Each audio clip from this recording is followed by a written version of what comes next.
Welcome to the PA Books podcast. PA Books is a production of PCN, the Pennsylvania Cable Network. This program features interviews with authors of books on Pennsylvania people, history, sports, business, nature, and politics. While the focus is always on Pennsylvania, topics like the Revolutionary War, the Battle of Gettysburg, the Industrial Revolution, the coal and steel industries, and authors like John Updike, David McCullough, and John Grogan have a universal appeal. We hope you enjoy this podcast.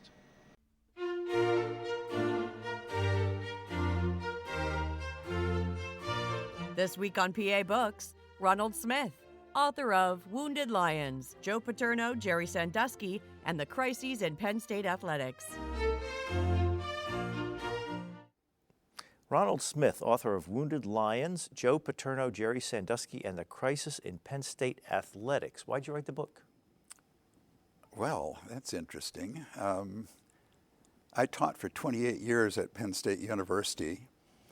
My office for a number of those years was in Recreation Hall, the same place that all of the men's coaches were. So I got to know people like Jerry Sandusky a little bit, Joe Paterno a little bit, a number of other people like Tim Curley, the athletic director. And when this thing broke in November of 2011, I was really shocked because I knew Jerry Sandusky. Actually, of all of the coaches at that time, I liked Jerry Sandusky the best of all of them.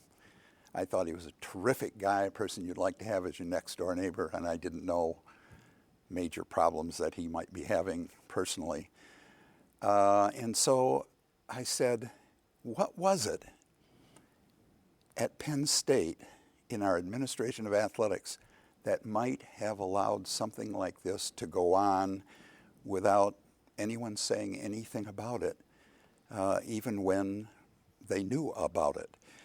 And so I was very curious as to historically what happened in Penn State athletics that might give us a clue on how Penn State would react to the Sandusky scandal when it broke on November 4th of 2011. What did you teach? I was on what was originally the physical education faculty. It changed names a couple times and ended up, like almost every other place, kinesiology, so that people wouldn't know what it was. What is kinesiology?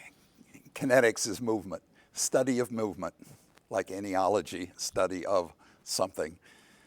And so I was on the faculty. I was hired. Most of my degrees, my undergraduate degree was in history at Northwestern, which is in the Big Ten, as many people know, usually losing.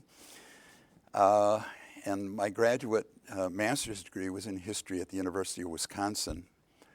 And a professor in the physical education department said, if you're interested in sports and you're interested in history, why don't you combine the two, get a PhD, and teach? It's a beginning.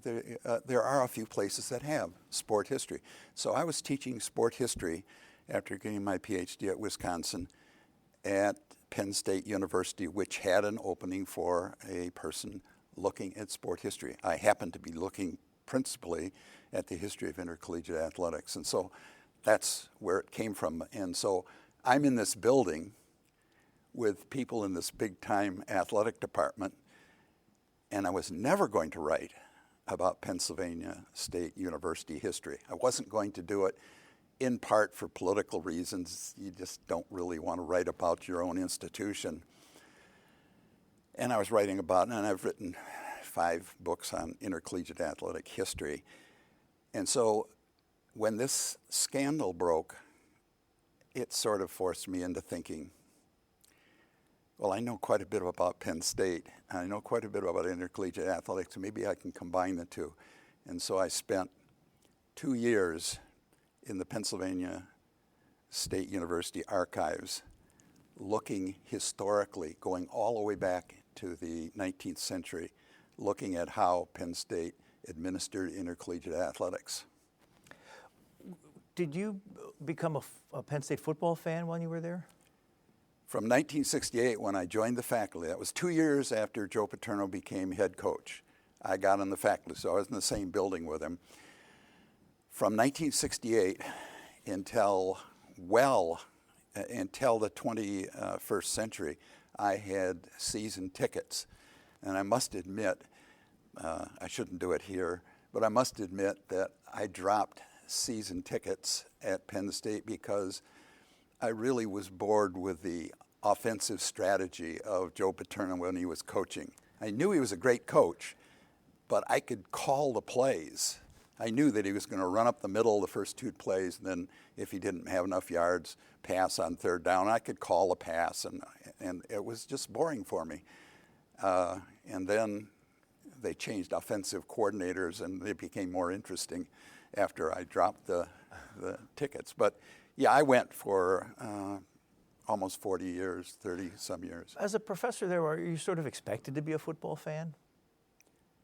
I don't think you're expected to be a football fan. Many people are, and depends upon, I don't know how many people in the theater arts department are interested in football. But some of the professors are, and they go to the games. I was never expected to go to the games. I did it in part because I knew that football by far is the most important college sport. I better know something about it, and so I'm going to go to these games. And I'm very, very boring at football games. I don't say anything.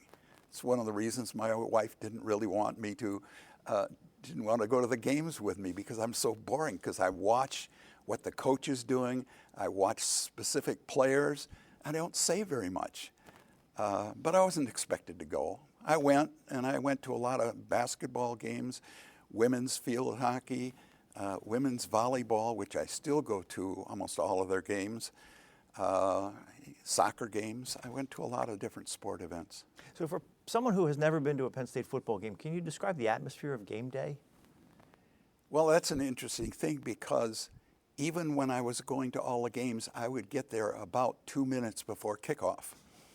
So I never, ever went to a tailgate party, although I talked to people and I could see that people who weren't going to the games were still tailgating during the whole game. It's a very exciting thing for a person, especially. I've gone to some games with people from international people who were professors, and I'd go to the game with them and try to explain what the heck is happening. And it's very interesting to them why 107,000 people might be going to a Penn State football game. And they ask some very strange questions on, why do you pay athletes to go to school? Which is a very good question, but I sort of know the answer. What is the answer to that? Of all of the activities of a university,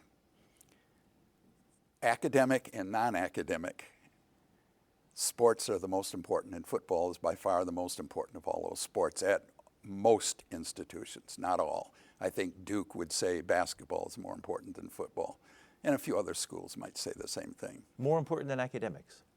Oh, by far. That's you never get 107,000 people wanting to come to Penn State to listen to, say, Brian Lockwood talk about Pennsylvania books.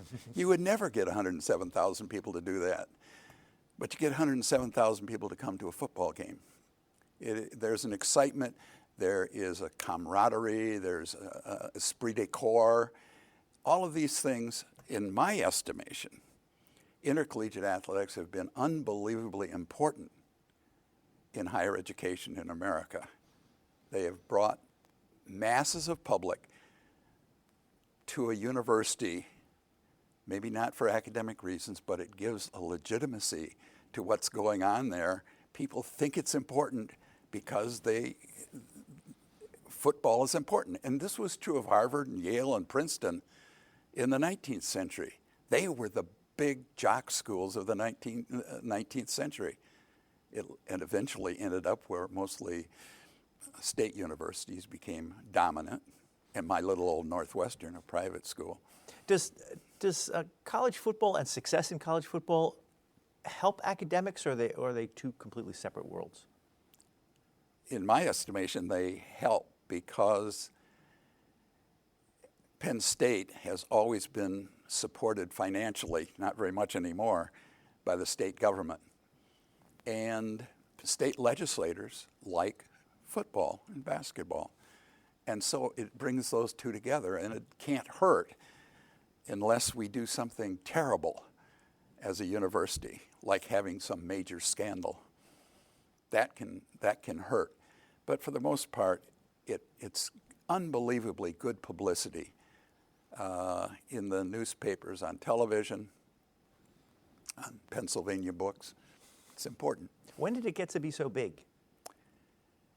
Athletics became big. Well, I'll surprise you with something. 1 million people estimated came to an athletic event in 1869, 4 years after the end of the Civil War. It happened when Harvard was invited to row against Oxford in England on the Thames.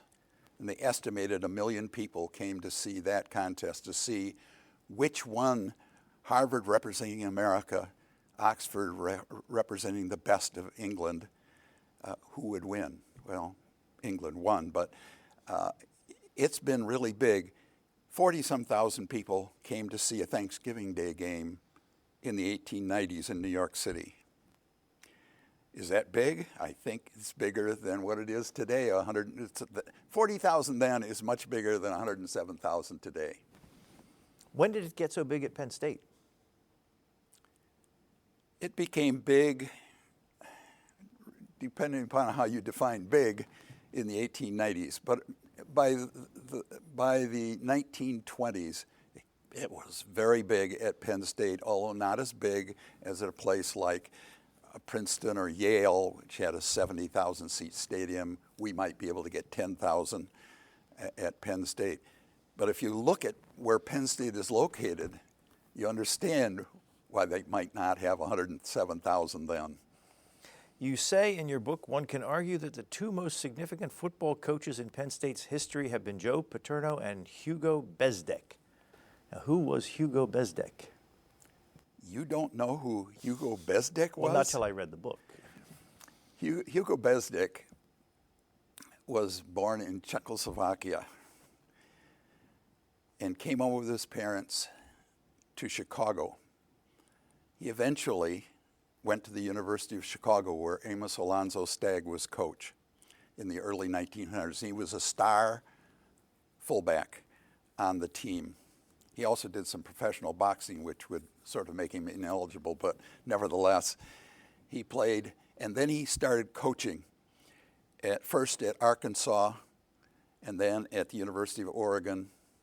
And then because he was a really good baseball player and was a scout for the Pittsburgh Pirates, and the Pirates were the worst team in the world, except maybe for the Washington team, Senators, he was asked to coach the Pittsburgh Pirates baseball team. And he brought them from the bottom, which would have been 8th, up to 4 in a year, and it made him sort of a star there. And so Penn State heard about him, knew that he had coached at Oregon, where he had taken a team to the Rose Bowl twice, and they hired him right toward the end of World War I. So 1918, he coached until 1930. Hugo Bezdek was younger than Joe Paterno with a 30-game undefeated streak. That, like Joe Paterno, made him an honored icon in the area. So he was great at everything except two things. One, he had a bad personality. And two, he couldn't beat the University of Pittsburgh regularly. So he played them, I think, 12 times and won one game.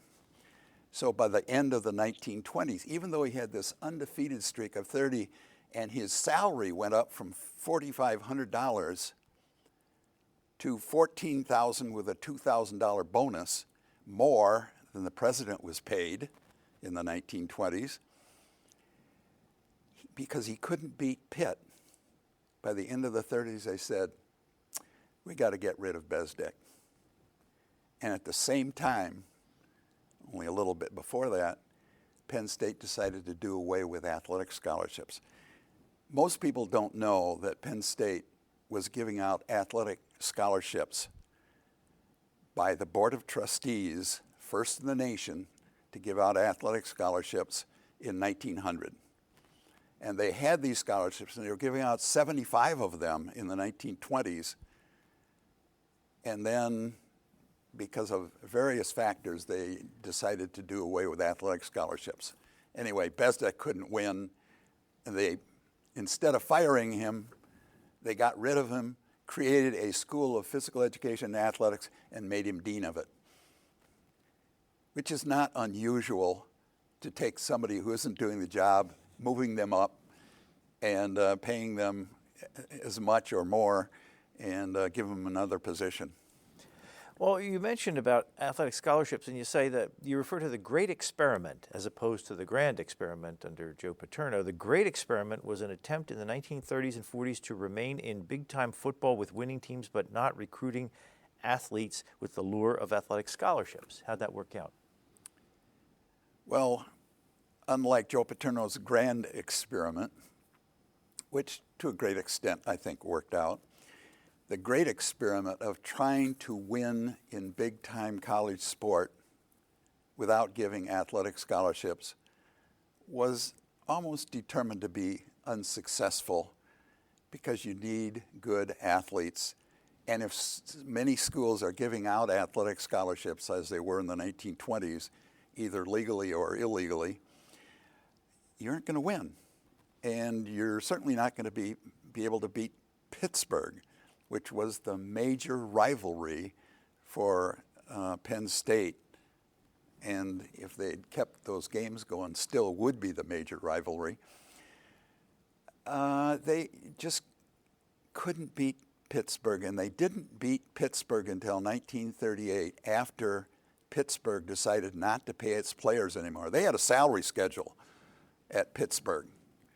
At the most, it was about $100 a month, but that was a lot of money in the 20s and into the 30s during the Depression. That was a huge sum of money, so much so that many of the Pitt players got married, and they were called the married team of America in the 1920s, and they were winning all the time.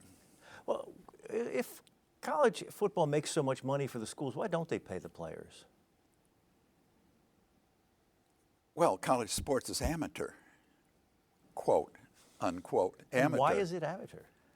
It's amateur going back into the 19th century, when the English decided that an amateur is one who did not compete and work with his hands. That was a way of keeping the elite not to have to play against those who worked with their hands, carpenters or farmers or whatever, and so they could remain elite and not be somehow have that underclass rub off on them. It came to America too, the amateurism, but we had a different attitude. So we would say, yeah, you're going to be amateur, but it's okay if you get paid a little bit. And we have a different attitude toward upper class in America. This isn't a classless society, but it's much more classless than the Brits and their elites and their aristocrats. Now, when you wrote this book, it's not just about the Joe Paterno and Jerry Sandusky. You go back through the history of Penn State sports. Why do you want to take that approach? Because I'm a historian. I thought in order to try to understand the Sandusky affair, you had to go back historically and look at it. One of the things I did in 2 years in the Penn State archives was to take every presidential papers, and there are boxes and boxes of them, and to look at how presidents of Penn State dealt with intercollegiate athletics. So I went back through, let's say, 8 presidents, all the way back to George Washington Atherton, who was president of Penn State from 1892 until 1906. Has a street named after him. And there's a street, a major street through North-South Street, named after Atherton. He's probably the most important person in the history of Penn State. In my estimation, Joe Paterno may be the second most important person. And there may be arguments about that. But George Atherton became very interested in athletics as it was growing in universities at the time. What was the time? 1890s. Mostly 1880s, 1890s, early 1900s. George Atherton's son was a very good athlete who starred both in baseball and football at Penn State.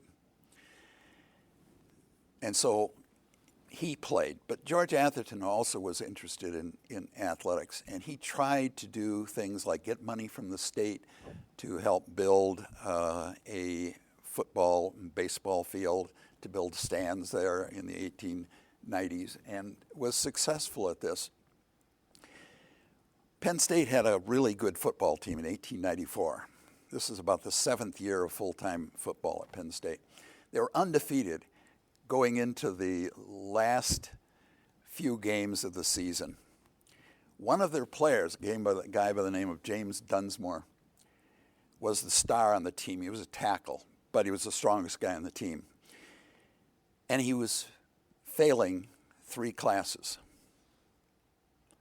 The faculty said, you can't play football anymore. Your average is below 65 in 3 classes.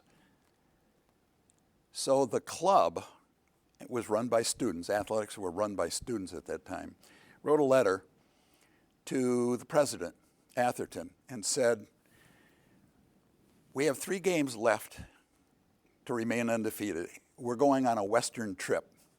The Western trip in the 1890s met Washington and Jefferson in Western Pennsylvania, the Pittsburgh Athletic Club, and Oberlin. Now, Ohio. Oberlin was beating Ohio State at this time by scores such as 42-0. So they were very good. And they wrote this letter to the president saying, please allow James Dunsmore to go on this trip. We really need him. It'll bring prestige to Penn State. And down at the bottom of the letter is written, okay, essentially. It's okay for you to have James Dunsmore. He went. They defeated all those 3 teams. It's the first major undefeated season for Penn State, the 1894 season. Now, I call that presidential cheerleading, because presidents, almost every one of them, except for one in Penn State's history, were cheerleaders for athletics. The only one that wasn't was a guy during the Depression in the early 40s, during the great experiment that didn't work, but a guy by the name of Ralph Dorn Hetzel, and he was not a big fan of big-time college athletics. Everyone else, presidents across the nation are cheerleaders for athletics. They don't want reform. Well, if they do want it, they're not going to get it, so they go along with whatever's going on now.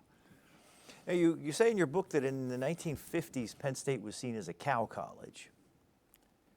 So how did it go from cow college to what it is today? I thought it was a cow college when I came there in 1968. And I came from a dairy farm in Wisconsin. I know a little bit about cows. When I flew in to do an interview with Penn State in 1968, in April of 1968, I flew into Moshannon Airport up on a sort of the plain on top of the mountains, 20 miles, all it seemed like 80, away from State College. I flew in there and I was told that they have a Jeep to drive the deer off the runway so they can land. And then we got into a car, the person was picking me up, and we drove, it must have been almost an hour to get to State College on these back roads, and I came by a 40-something size stadium and looked up and I said, that ain't Big Ten stuff. And it wasn't. Even my Northwestern University had 55,000 come to it. And the stadium is located where cows are. You know, cows are grazing around the field. It was an agricultural college principally, but not entirely. We had engineering, and that's the thing that Atherton brought to Penn State was engineering. And by the early 20th century, we had more students by far in engineering than any other curriculum on the campus. It was an engineering school. Still is pretty strong engineering school. So Cow College was pretty good. It was not a bad name for it. It's not a slur? Well, I think it was a slur, but it was true. We were kind of a cow college. By the way, Joe Paterno had a big part in turning this around because he was I think, the major fundraiser for Penn State since the 1970s. You say in here, you mentioned the Big Ten, and you say in here, President Bryce Jordan's decision to join the Big Ten was likely more important in raising Penn State academically than anything positive done for athletics. People will some disagree with that because they don't see what the Big Ten did for academics at Penn State. I've been a big fan of the Penn State Library, and I was the liaison between our college and the library for a number of years. I sort of judge a university by how good its library is.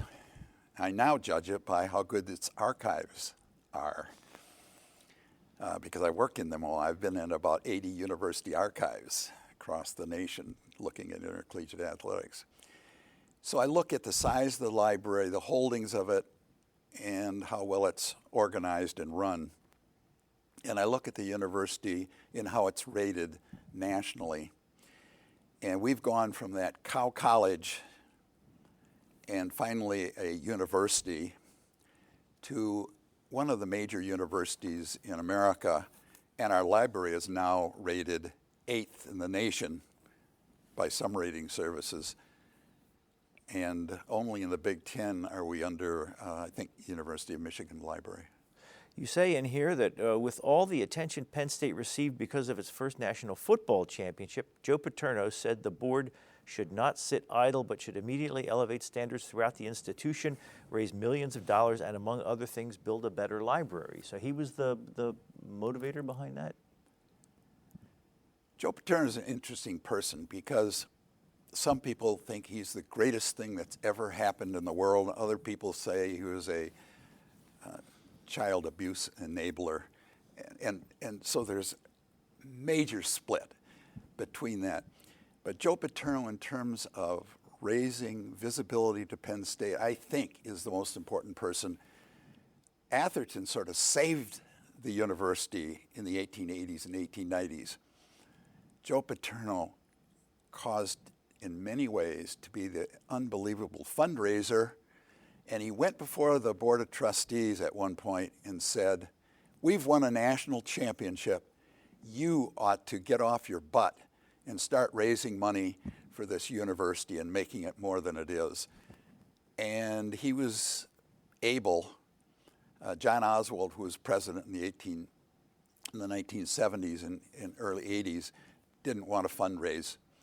Bryce Jordan came in as president, and he had the kind of personality to raise money and used Joe Paterno as one of the fundraisers. And Joe Paterno, for 3 major fundraisers, was the major fundraiser. And even the last one that ended in 2014 after he died was to a great extent money that he helped raise for the university. Plus he gave quite a few $1 million, he and his wife, Sue, to the university. Now, you said that you worked in the same building as he did. Did you encounter him much, or was he kind of just in his own world? Well, I don't think many people encountered him much. He was, even though you might have seen him on television, he looks like this grand guy that can speak to anybody, and he's really a loner. He'd go home and listen to opera from his Italian background. I didn't see him a lot. I saw him a couple times on committee meetings, and I saw him in the one faculty meeting that he attended in my 28 years there. He was a full professor and went to one faculty meeting, and that happened to have to do with salaries for assistant football coaches and how much would come out of the physical education department, how much would come out of the athletic department budget. So he wasn't involved in academics. On the other hand, he pushed academics at the university. He wasn't involved in his own college. He never taught a class like Woody Hayes did at Ohio State, taught a class. Joe Paterno never taught an academic class in his life. But he pushed athletics, and he wanted his athletes, his football players, to get an education. And he pushed that strongly. And it's maybe one of the reasons why Penn State had quite a high graduation rate for its football players. You talk about that at the Grand Experiment, and he had something like an 80% graduation rate. Was that for real, or was that mostly image? Well, it's very good for image to have a high graduation rate. Anyone who looked to at other it, Big Ten schools, we had, except for Northwestern, which you would guess would have a higher graduation rate because it's a private school and students there may have a little higher grade point average coming in and SAT scores.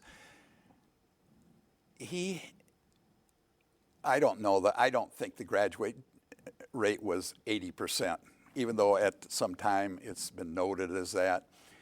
Depends upon how you figure graduation rates. You can go from about 70% to 90% depending upon what figures you use for graduation. Are they the seniors that played that graduated, or are they the freshmen who started and ended up, and did they graduate?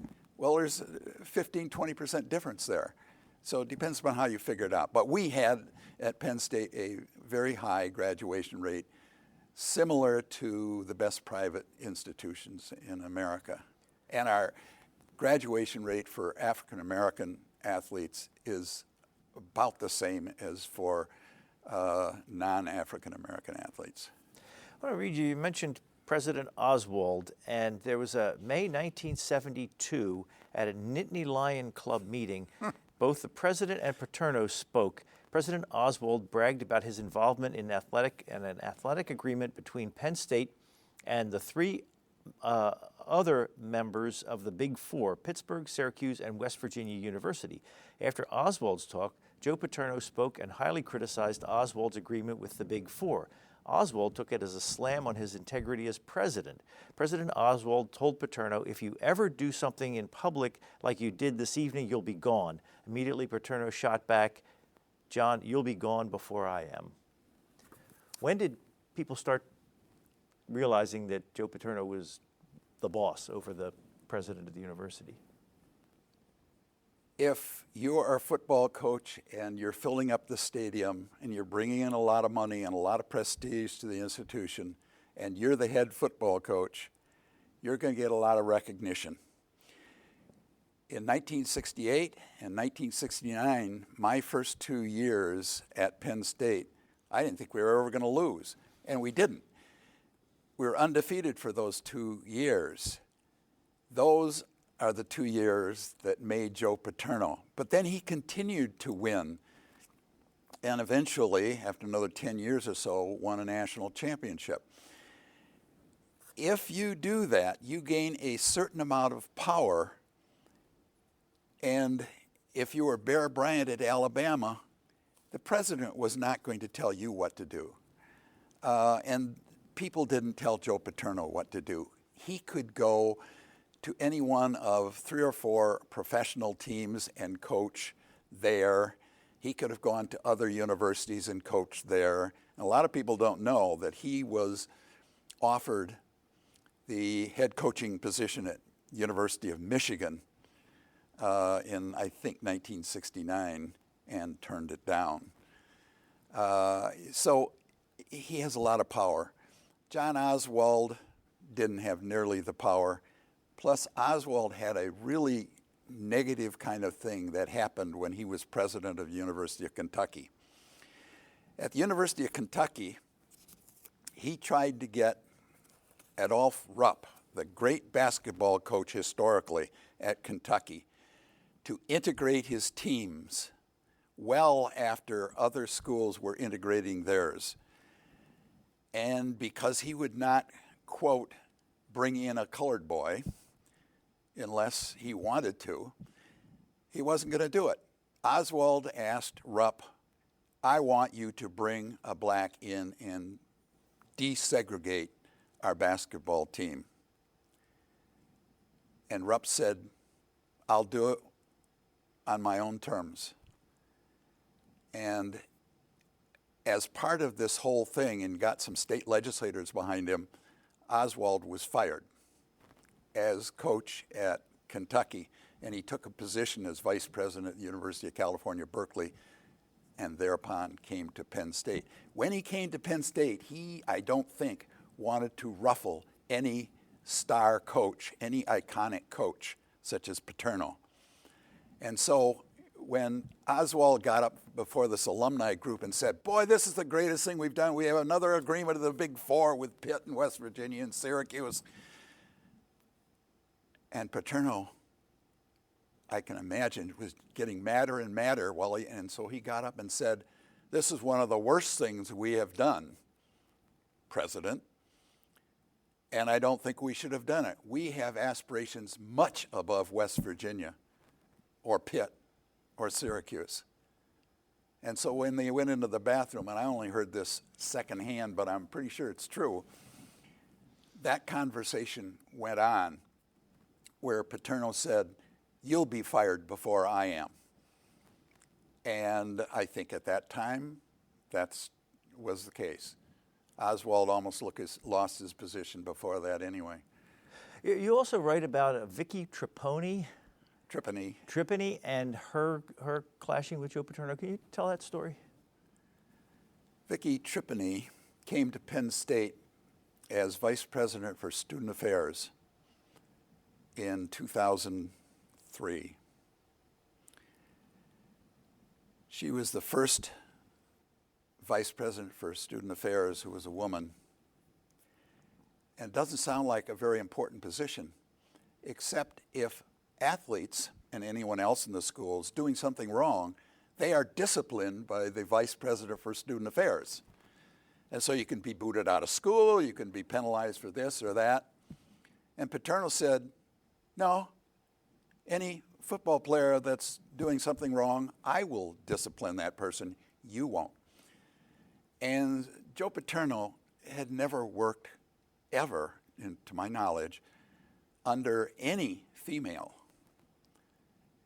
Everything he had done, he went to an all-boys school, he went to an all-men's school, Brown University. He was in the all-male army in Korea after the end of World War II for a short period of time.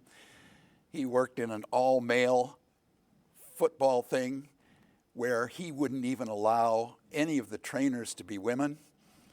Really, everything was all male. And to have a woman say, no, I'm going to discipline your football players for whatever assaults or drinking on campus or whatever, Joe Paterno said, no, I'm going to do it. And it came down to a fight between Joe Paterno and the vice president for student affairs. Vicky Triponi came out second best in this and was essentially forced out as vice president. You say it's not clear exactly how much pressure President Spanier put on Triponi to resign, but the departed vice president indicated that Paterno wanted Triponi out of her position or the iconic coach would raise no more funds for the university. That's a story that's out there, and it's probably true.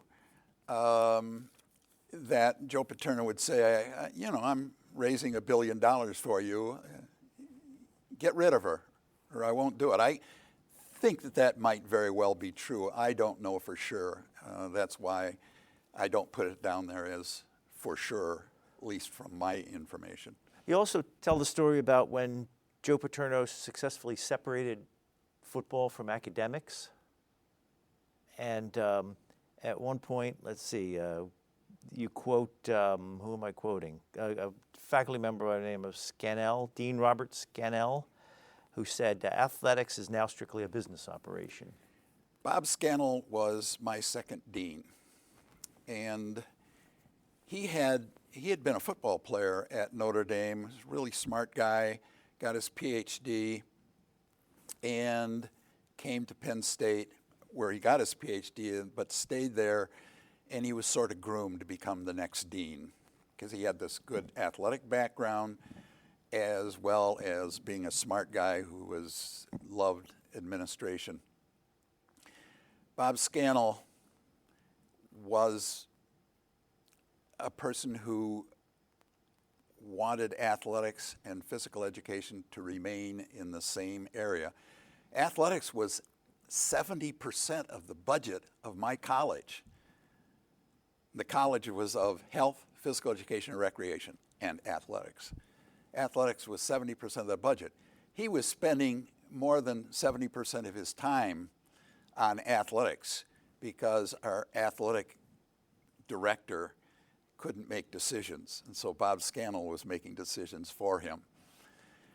And people wanted to get rid of him, and Joe Paterno could not stand the fact that Bob Scannell was making decisions on, quote, his money, which is the gate receipts and television receipts.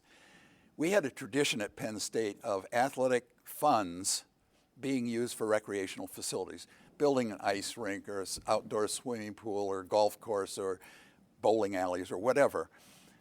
And Joe Paterno said, we need money for lights of the field, a new indoor facility for football, and a number of other things. And he didn't want Bob Scannell scaling money off of this to build an outdoor ice rink.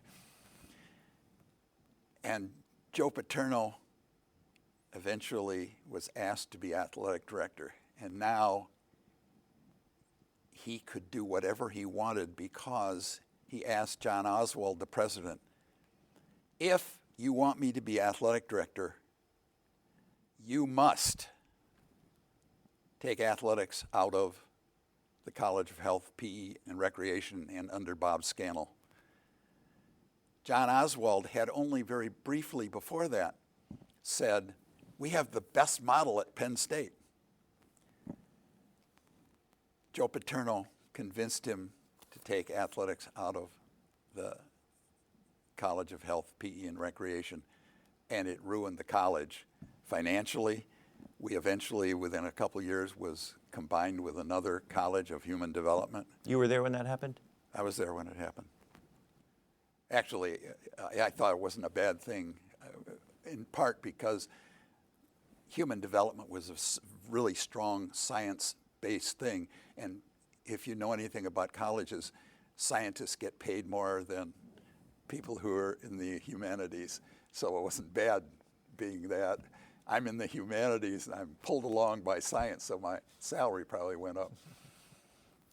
I want to ask you, so what was the job of athletic director when he became athletic director? How is that different than what he was doing before? Well, the difference was that now he controlled the money. For all the sports. But he was really only interested in football. But he wanted the other sports to do well too.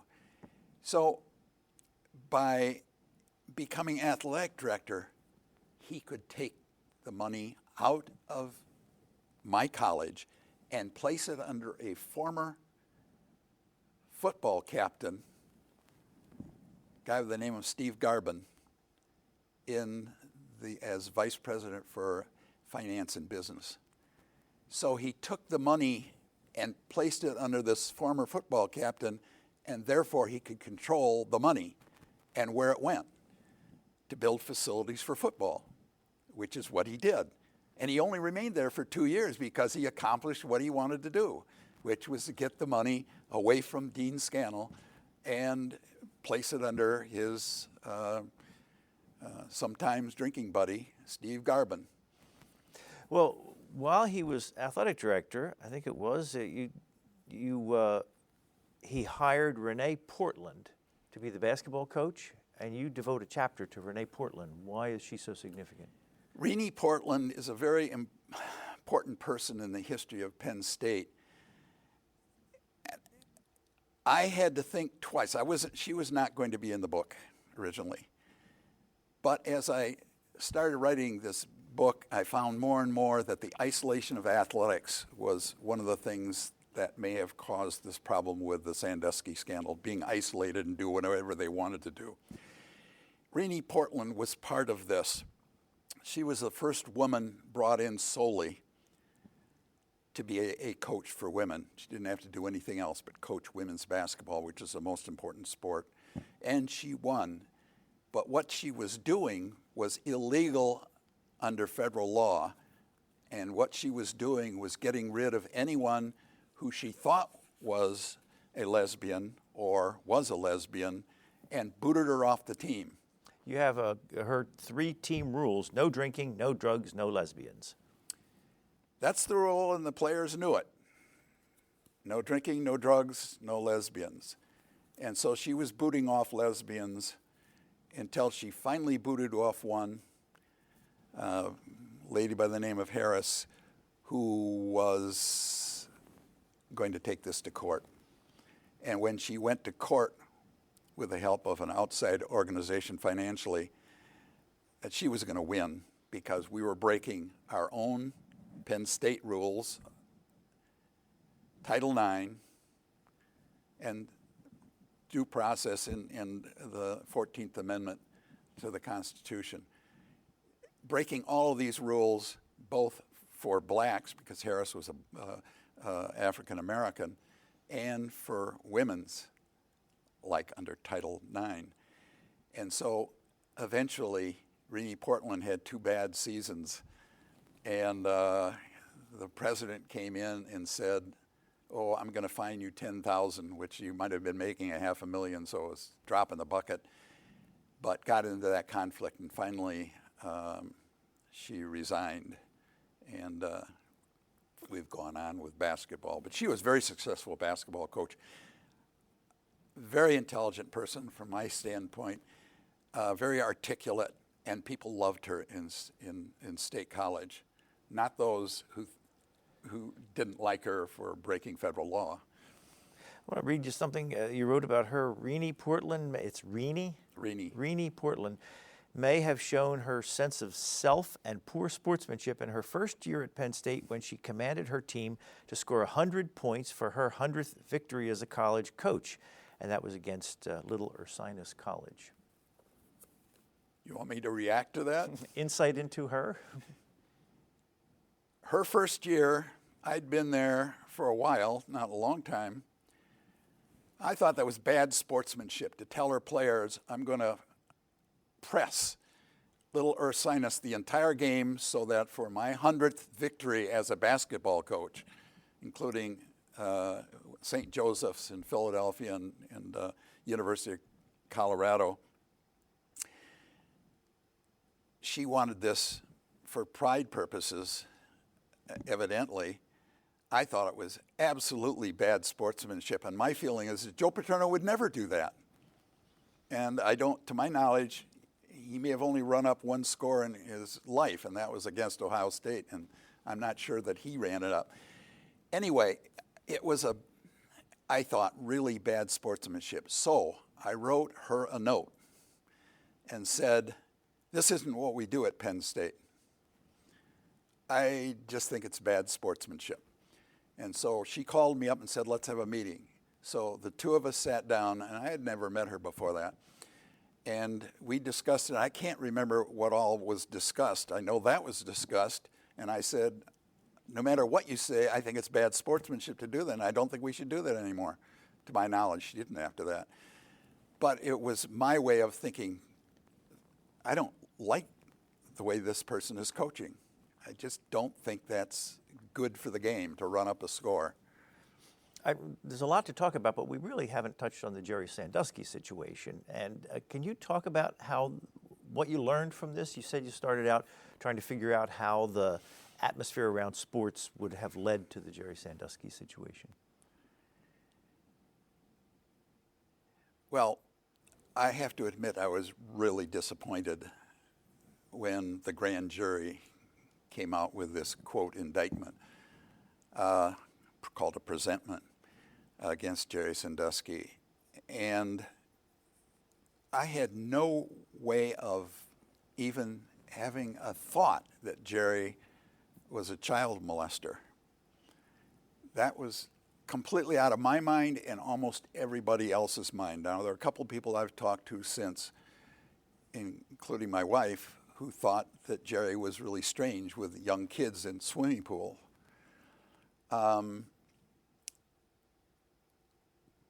I was really disappointed. And then I was really disappointed that when I found out that Penn State knew about this 10 years before the scandal broke and didn't do anything about it. And so I don't spend a lot of time in this book, as you know, on the Jerry Sandusky part of this.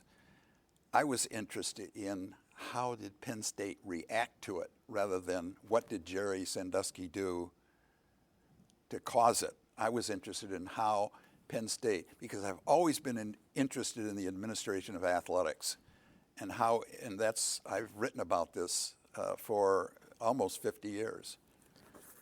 You say right in the beginning of the book, did the leaders of Penn State athletics, Schultz, President Graham Spanier, athletic director Tim Curley, and Coach Joe Paterno, hope to keep the lid on the media vessel tightly closed, or were they more interested in treating this not as an assault on a young boy, but as a public relations crisis that needed to be managed?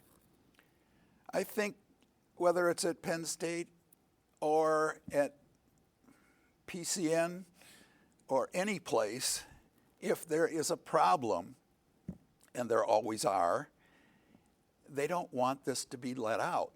And so the tendency is to cover up, whether it's an illegal, by law, cover-up, or just not wanting it to get out, is a natural thing. And I think if you've ever had children, they always are covering up. Oh, in our family, for instance, Dan would say about Penny was a little younger, she did it. She wrote on the wall. Well, she can't write on the wall. She's 1 year old. The tendency to cover up is natural. And so I think, yes, they were covering this up. Whether that was illegal from a criminal standpoint has yet to be proven, although there will be a lawsuit coming up in March relative to the three major characters, President Graham Spanier, Gary Schultz, Vice President, and Athletic Director Tim Curley. And we'll find out if that was criminally. They didn't want this to get out, but I think that's natural. It happens at every institution. Did you learn anything new? Did you get any insights into how that works while you put the book together? Well, I probably learned a little bit more about human nature, although from my standpoint, almost everything in the world, from a historical standpoint, almost everything is caused by negatives. In other words, depressions, Social Security comes out of it, rural electrification, TVA, and a lot of things. Or wars. After World War II, we integrated blacks into our society because we fought a person, Hitler, for instance, who thought there was a pure race. Or any number of negatives that happen in the world cause things to be changed. At Penn State, we are going to look at a bill somewhere around $1 billion for the Sandusky scandal. Now, the university already admits it's about $250 million, but I know from listing all of the things that have changed since the Sandusky scandal, there's probably at least $300 or $400 million more. And by another 10 years or so, when this plays out, I suspect the bill will come up to $1 billion. What did I learn? Don't cover up. Did the university learn anything? I'm not sure that human nature changes a whole lot.